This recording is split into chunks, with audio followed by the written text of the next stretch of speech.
Hello everyone, मैं हूं प्रज्ञा और प्रज्ञा एम्पावर स्टडीज़ में आपका स्वागत है। आज हम पढ़ने वाले हैं पाइथागोरस प्रमेय। तो समझते हैं।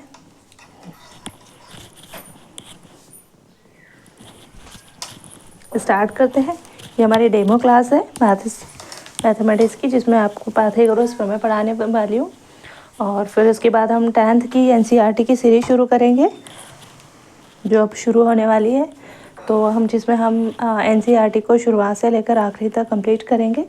तो आप स्टार्ट करें, देखिए। फिर चलिए देखिए, सबसे पहले मैं आपको पाइथागोरस के प्रमेय के बारे में बता देती हूँ। पाइथागोरस प्रमेय या पाइथागोरस थ्योरम त्रिभुज पर लागू होता है, त्रिभुज में भी समकोण त्रिभुज पर। तो क्योंकि समकोण त्रिभुज पर पाइथागोरस प्रमेय लागू होता है, इसलिए हमको त्रिभुज के बारे में पता होना चाहिए, समकोण त्रिभुज के बारे में पता होना चाहिए। उसके बाद हम पाइथागोरस प्रमेय को अच्छे से समझ सकते हैं। तो पहले मैं आपको थोड़ा सा इंट्रोडक्शन देती हूँ त्रिभुज का, फिर समकोण त्रिभुज के बारे में बताती हूँ और पाइथागोरस प्रमेय को हम कंप्लीट करते हैं। तो स्टार्ट करते हैं। देखिए, इस तरह से स्ट्रेट तीन किसी भी लाइन से या तीन भुजाओं से घिरी हुई आकृति को हम त्रिभुज कहते हैं। इसको त्रिभुज कहेंगे। ये भी त्रिभुज है, ये भी त्रिभुज है, ये भी त्रिभुज है। त्रिभुज में हमेशा तीन साइड होती है। इसको नाम दे दो ए, इसको दे दो बी और सी। तो ये वाली साइड कहलाएगी बी सी, ये कहलाएगी ए सी और इसको कहेंगे ए बी। ये होती है भुजाएं। तो त्रिभुज में तीन भुजाएं होगी या थ्री साइड्स होगी।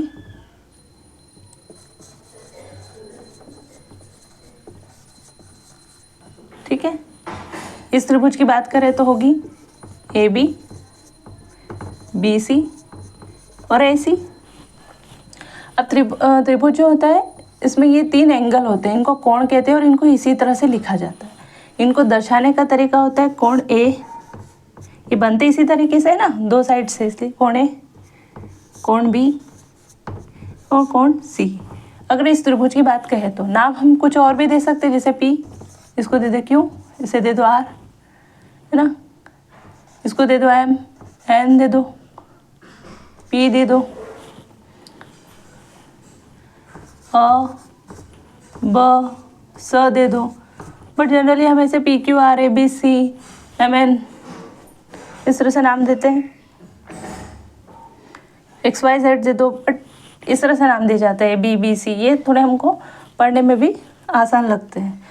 त्रिभुज के तीनों कोणों का योग, कोण ए, कोण बी, कोण सी, इनका जो योग होता है वो 180 डिग्री होता है। 180 अंश या 180 डिग्री, 180 डिग्री या 180 अंश।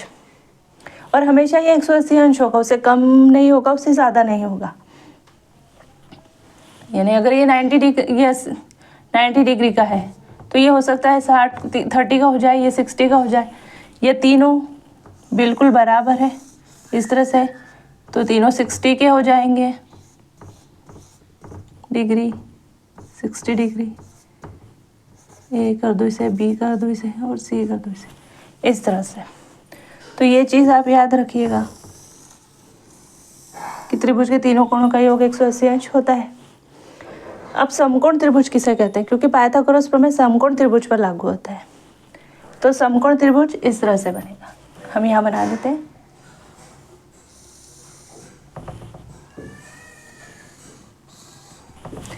समकोण त्रिभुज या राइट एंगल ट्रायंगल वो त्रिभुज होता है जिसका एक कोण 90 डिग्री का होता है या एक कोण 90 डिग्री का होता है। उसे हम कहते हैं समकोण त्रिभुज या राइट एंगल ट्रायंगल। क्योंकि 90 डिग्री के एंगल को हम कहते हैं समकोण। 90 डिग्री का एंगल हुआ,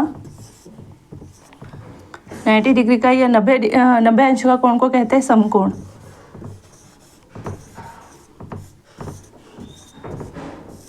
या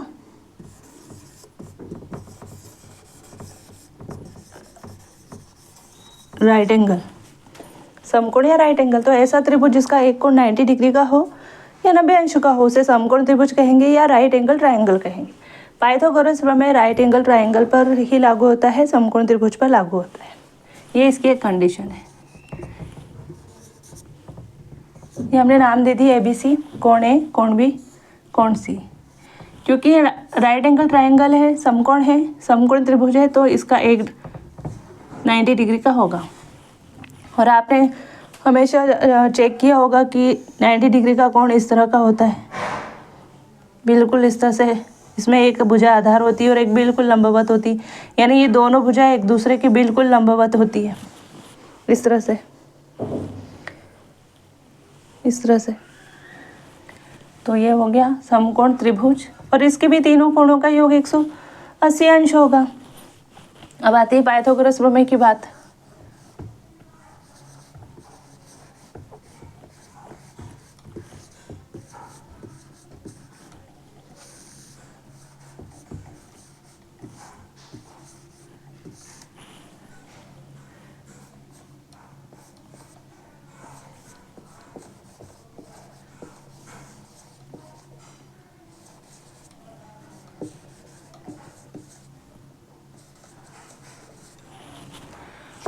पाइथागोरस थ्योरम।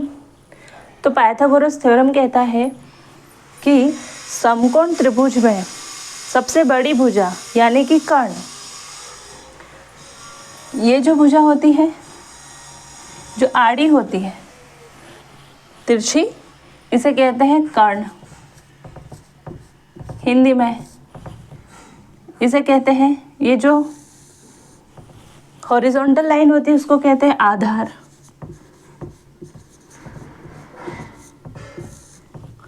और जो ये सी परपेंडिकुलर होती है उसे कहते हैं लंब या परपेंडिकुलर। इसे कह दो बेस, इसे कह दो परपेंडिकुलर,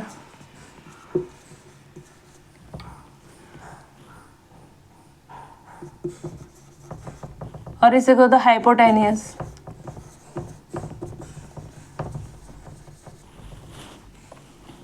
ठीक है, ये इंग्लिश में था। तो पाइथागोरस प्रमेय कहता है कि समकोण त्रिभुज में यानी कि राइट एंगल ट्रायंगल में सबसे बड़ी भुजा यानी कि कर्ण का वर्ग यानी हाइपोटेनियस का वर्ग अन्य दो भुजाओं यानी लंब के वर्ग और आधार के वर्ग के योगफल के बराबर होता है। यानी कि कर्ण का वर्ग, सबसे बड़ी भुजा हमेशा कर्ण होगी। लंब और आधार में ऐसा है कि ये लंब कभी बड़ी भी हो सकती है, कभी आधार बड़ी हो सकती है। ये दोनों एक दूसरे के परपेंडिकुलर होती है, इसलिए आप इसको लंब किसी को भी कह सकते हो और आधार किसी को भी कह सकते हो।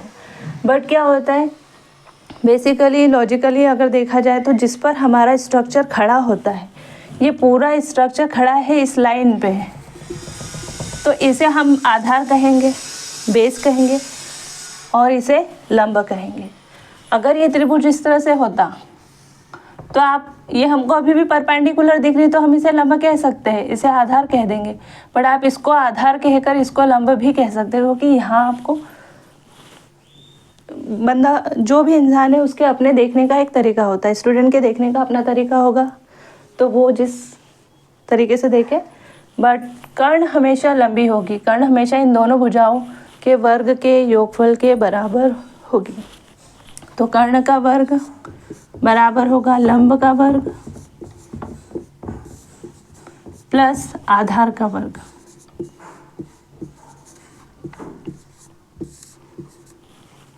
यानी हाइपोटेनियस का वर्ग, परपेंडिकुलर का वर्ग प्लस बेस का वर्ग। इसके प्रमेय को एक बार और समझ लेते हैं। कर्ण का वर्ग अन्य दो भुजाओं यानी लंब के वर्ग और आधार के वर्ग के योगफल के बराबर होता है। ये पाइथागोरस प्रमेय था। ठीक है, और ये जो है ट्रिग्नोमेट्री की जान है। आगे आप जब भी ट्रिग्नोमेट्री पढ़ेंगे तो पाइथागोरस प्रमेय आपको मिलेगा। आप स्टूडेंट हैं तब तक भी, आगे इंजीनियरिंग करते हैं तब भी, और जनरल लाइफ में भी कई बार हमको ये चीज़ें देखने को मिलती है। तो अगर हम पाइथागोरस प्रमेय को अच्छे तरह से जानते हैं तो इस तरह की चीज़ों के साथ डील करना बहुत ईजी हो जाता है। रेखागणित यानी कि आगे ट्रिग्नोमेट्री में भी आप इसका बहुत अच्छे से इस्तेमाल देखोगे। छोटा सा प्रमेय है, इसको याद रखना बहुत इजी है। कर्ण का वर्ग यानी इसका वर्ग, ये हमेशा बड़ी होगी, ये चीज़ याद रखना। लंब के वर्ग और आधार के वर्ग, इन दोनों के वर्ग के योगफल के बराबर होता है। लंब के वर्ग और आधार के वर्ग के योगफल के बराबर होता है। बस इतना ही ये प्रमेय था। इस पे बेस्ड जो क्वेश्चन बनते हैं, एक बेसिक क्वेश्चन बनाती हूँ, वो बताती हूँ मैं आपको। क्वेश्चन ये होगा कि सपोज कर्ण का मान आपको दिया होगा, जैसे ये त्रिभुज है, समकोण त्रिभुज, ये ए बी और ये सी। सपोज इसका 5 सेंटीमीटर दिए कि बी ए सी 5 सेंटीमीटर है, ये 4 सेंटीमीटर है, ये गिवन रहा। तो बी सी का मान ज्ञात कीजिए। एक समकोण त्रिभुज दिया होगा आई एम सॉरी, उसमें किन्हीं दो भुजाओं की लंबाई आपको दी रहेगी और तीसरी भुजा की लंबाई आपको ज्ञात करना होगा। तो हम इसको सॉल्व करेंगे। दिया है ए सी या कर्ण या हाइपोटेनियस बराबर 5 सेंटीमीटर, ए बी यानी लंब या परपेंडिकुलर 4 सेंटीमीटर, बी सी, ये ज्ञात करना है आपको, इसका मान निकालना है। तो सिंपली पाइथागोरस प्रमेय से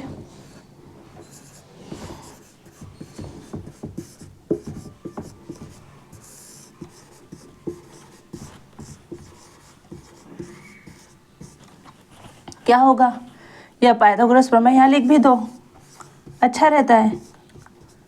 कर्ण का वर्ग बराबर लंब का वर्ग प्लस आधार का वर्ग। आप इसको शॉर्ट फॉर्म में लंब को ल लिख सकते हैं, आधार को आ लिख सकते हैं, कर्ण को पूरा लिख दो, छोटा ही है, ठीक है। फिर ऐसा बना देना चाहिए बॉक्सेस में, थोड़ा हाईलाइट कर दो कि अच्छा दिखे। बस मान रखने पर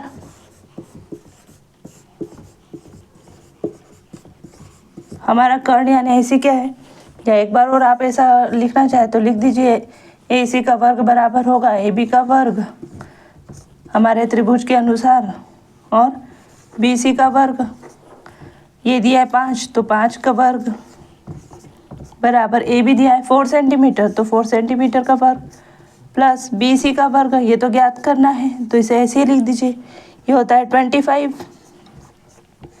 ये होगा 16 प्लस BC। अब देखिए BC को तो आप इधर रखिए,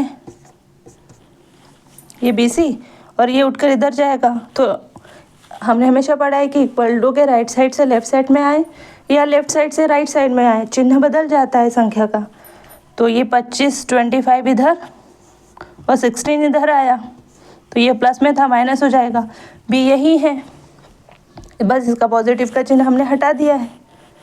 तो 25 में से 9 गया 16 गया तो बचते हैं 9, ठीक है। इसको मैं यहाँ लिख देती हूँ, BC इक्वल टू आया 9, BC का स्क्वायर इक्वल टू 9।